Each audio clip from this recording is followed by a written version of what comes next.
Welcome back to the Mid-Year YouTube channel. In today's episode, I'm going to show you how to remove and replace the rockers on your C2 Corvette, so be sure to stick around. So now it's time to dig into all the repairs on this Birdcage. We're going to start off by putting new rockers on this. So I have my door bars mocked in place. I do need to make a couple tweaks to them, just because this Birdcage is a little bit different than the one I tooled off of. After I make those changes, I'm going to bolt these in place. We're going to make sure that this rocker is level. Then we're going to take a measurement of this pillar, write it on the pillar. Take a measurement on this pillar, write it on the pillar. We'll put our brace across the back. I'll gusset this, and then we'll start drilling out all our spot welds. We'll come in here with the air hammer, knock these rockers off, and then we'll get all the metal cleaned up, and we'll weld on our new set of rockers. We're gonna do one side at a time, and it shouldn't be too bad. So I have the Birdcage fixtured up. I had to tune up a couple of my fixtures here just to match this Birdcage. I had to move my dowel points forward a little bit. I add a little more reinforcement to these brackets. I put my crossbar in here to lock in our side to side, especially once we start cutting the windshield out. We have our windshield plug in.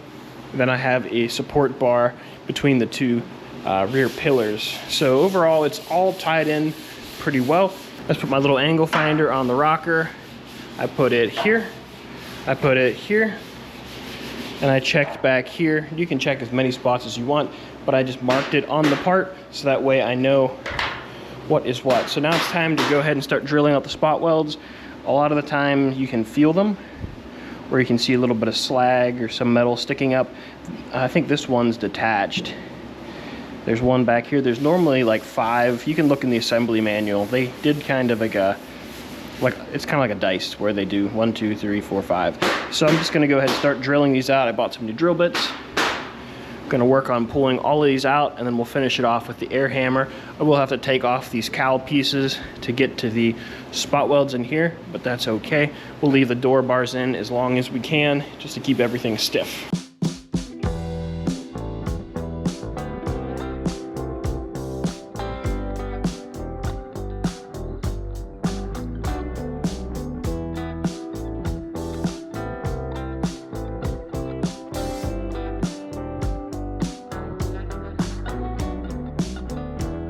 So I got the driver rocker off and nothing really moved. The jig worked really well, and it's actually a really good handle to kind of pick this whole side up. It falls right back where it needs to. There's a little bit of surface rust in here that we're gonna have to treat on the underside of all these. This guy got a little bit mangled just because I couldn't find the spot welds, but we'll fix that up. And I have a couple more holes I need to drill to plug weld, but I'll get all this cleaned up. We'll get weld through primer on this, and I'll shoot some weld through primer on this rocker. And now this is the point in time where you should decide whether you want to run side exhaust or back exhaust on your car. These rockers come just as a blank rocker. These tabs here, which this one's kind of broken off, these hold on your side trim, your rocker side trim. These little tabs grab the bottom of it. You can put something in after the fact if you change your mind, but really, if you want to run back exhaust, you're either going to want to buy these brand new, or you're going to want to carefully remove them and take measurements for where they're all at. I did that on another video, and you're going to want to lay them all out, make sure they're in the same plane, but you can see these things are always bent up. I'll keep this rocker in case the owner wants these for another car, but he wants to run side pipes, so we're just going to weld them on like this.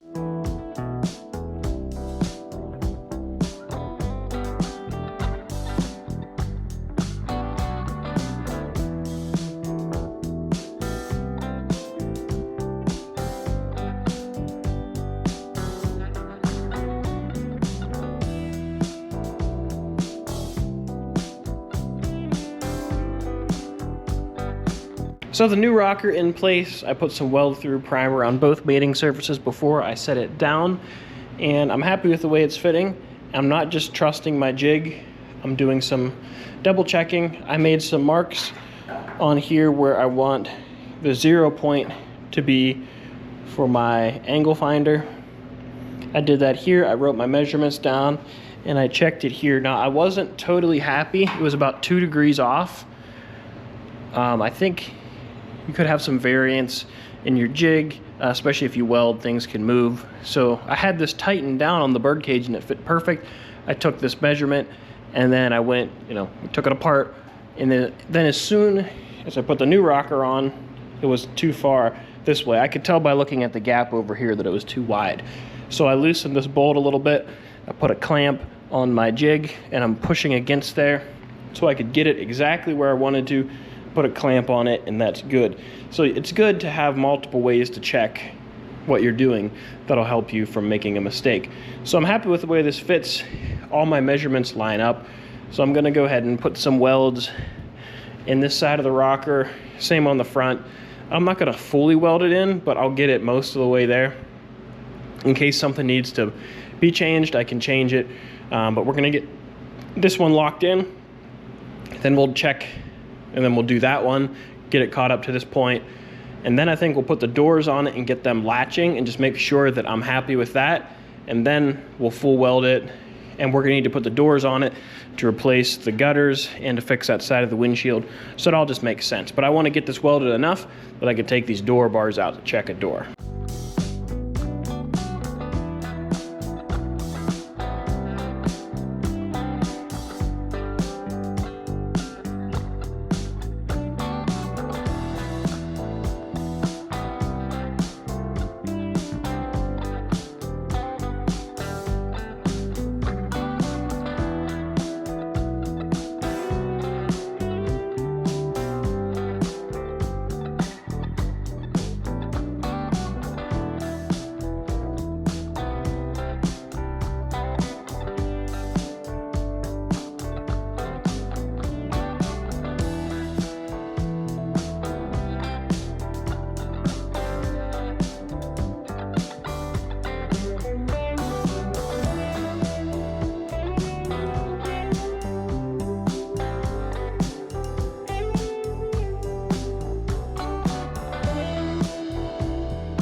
All right, so now I have both rockers welded in, the driver and the passenger.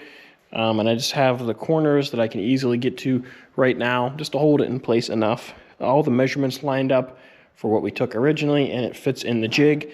So everything should be fine, but we're gonna pull the door bars out. I'm gonna start with this one just because this side is cooled down. That side's still cooling. So we're gonna pull this out and I'm gonna mount the hinges in here. Now, something to keep in mind when you're taking your measurements, you wanna make sure you have a good flat surface, because if you look down here, you can see this is bulged out. This is bulged out. Whenever you open the door too far and you just let it hang open, you should never do that in a car in general. But when you do that here, the door hinge comes in contact, this part of the Birdcage, and the door slowly opens more and more and bends this. So I'm gonna pound these back in to kind of give the door its proper stop. But if you're taking measurements, keep an eye out for stuff like that. And also, like, this flange can be a little wavy on the edge, so maybe you want to go a little bit further in, not right on the edge. And I also am waiting to weld this bottom piece on until I get the door hinge installed, because you can easily move this forward and backward depending on whenever you removed it. It could be twisted a little bit. So I'm going to put my door hinge in first, and that will help me line this up. I've also mentioned this in the past, but I'm not going to install the door jamb fiberglass whenever I install the door. Typically, if you want to get a perfect mock-up, you would do this. But whenever you install this, you can see you lose access to weld, and it's even worse on the front. So what I like to do is take some lock washers, because generally big lock washers are about the same thickness as the fiberglass. So when I take the door bar off, I'll put these in between the striker and the pillar, and that will simulate using this. I'll do that in the front as well. You want to make sure your hinges are properly spaced out. One more little tip, the door openings are the same, roughly the same size, passenger to driver side.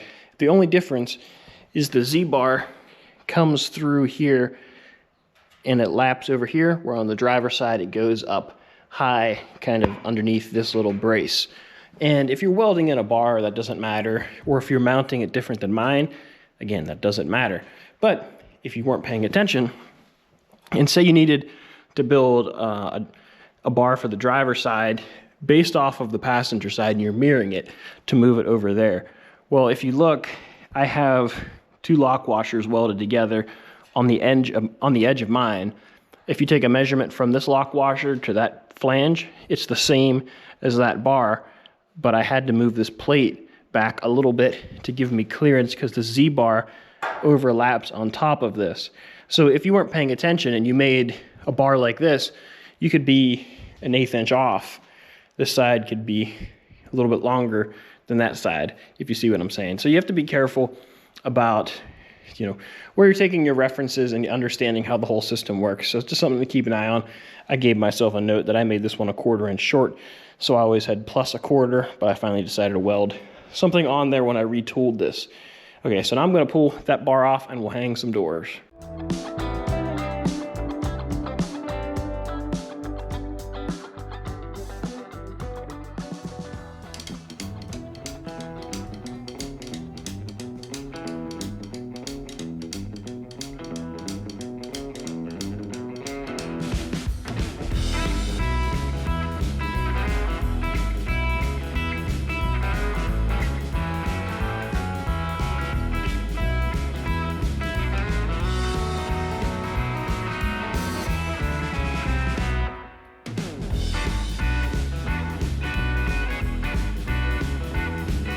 I mounted both doors on the Birdcage. I always recommend doing that just because anytime you put doors back on a Birdcage or a car, they never quite seem to fit right. But everything looks good. Our gaps seem to be about where they were. The door is a little higher than the roof, which is what we want. We can see that it's a little low here, but I think either a shim or a little bit of racking on this will fix that. But it fits, it latches, so that's good enough for this side, so I can fully weld this one. I'm confident that this is where it needs to be. And then this side is the same as it was. You can see it's low here, also low here to about here. So this whole door top probably needs to be pushed forward a little bit and out. So I'll manipulate that later. But that's, again, good enough. I just wanted to make sure that they could open and latch. It's pretty much all I wanted to accomplish, and I think we're in a pretty good spot. Again, they need shims, but we'll tweak that later before we do the gutters, but I'm happy with that. So we're gonna go full weld the rockers in, and then we'll take the old gutters out and start working on that windshield corner.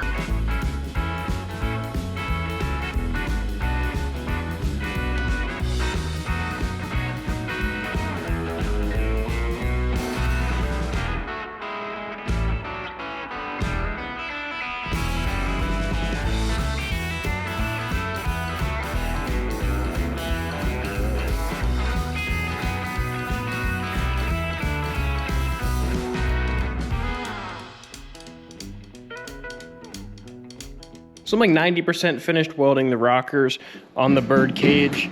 I have them all plug welded, and I also did some just stitch welds because, well, originally they just put like 4 spot welds, and to me that doesn't seem like a lot of material, especially because if a little bit of rust forms between these pop, and then you lose your attachment.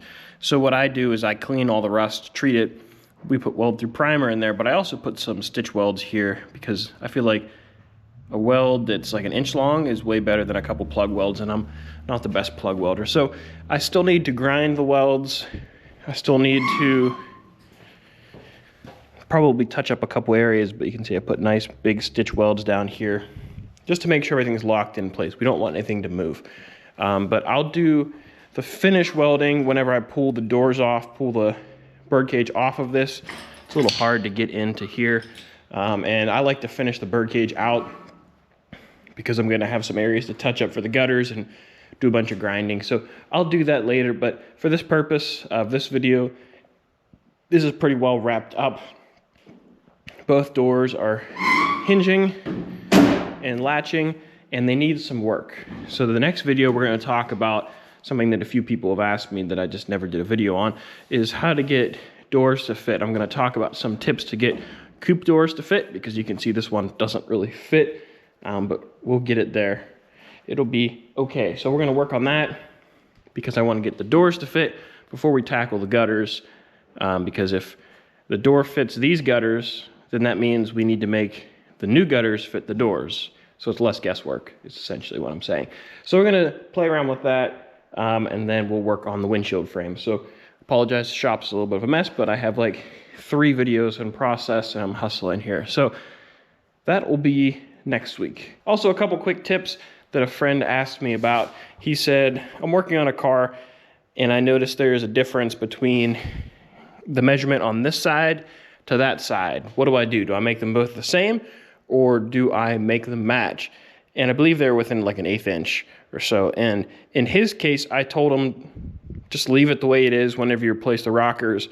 Leave the 1/8 inch difference. The reason I said that is because he's rebuilding a car like this one, where he has the original firewall and the original rockers and door jamb fiberglass.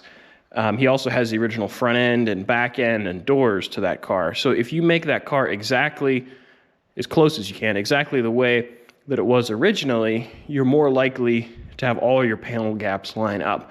If you're building one from scratch like I've done in the past, I would make it symmetrical side to side, just because you don't know the way things were made originally. Whenever they ground this door, they put the outer skin on the inner skin, and then they came in here with a sander and cleaned this edge up. You don't know what the measurement was on that car. So if you shift yours forward or backward a little bit, you could potentially have your front end be too short or too long or too short. So I told him, make everything as close as you can the way you had it, because then you're more likely to have better panel gaps and your future self will thank you, just because you're trying to keep everything as consistent as possible. Like I said, these do have variances. Sometimes they have large tolerances and they're not all the same. But whenever I build them from scratch, I tried to build them a little more consistent. I definitely recommend starting that way with the front. Then when you get to the back, if you find a discrepancy, say you did make them both the same measurement and you came to the back, but now this door fits weird and that one fits fine, well, then you're going to want to adjust this one till it fits properly. So, you know, if you have the foundation matching side to side, you can alter the back to make sure it lines up. So that's kind of my 2 cents there. But that's going to do it for this video. If you enjoyed, please give it a thumbs up. Don't forget to subscribe and leave a comment. Let me know what you think about this car, about this project, and if you would tackle something like this on your own. I hope this video helps. I know there's a few guys at home asking questions about how to do these types of repairs. Next week, we'll jump into getting the doors to fit this car properly, removing the gutters, replacing the gutters, and fixing the windshield frame and any other little rust damage that we have. So there's still a ton of work to do on this car. So I'll catch you guys later.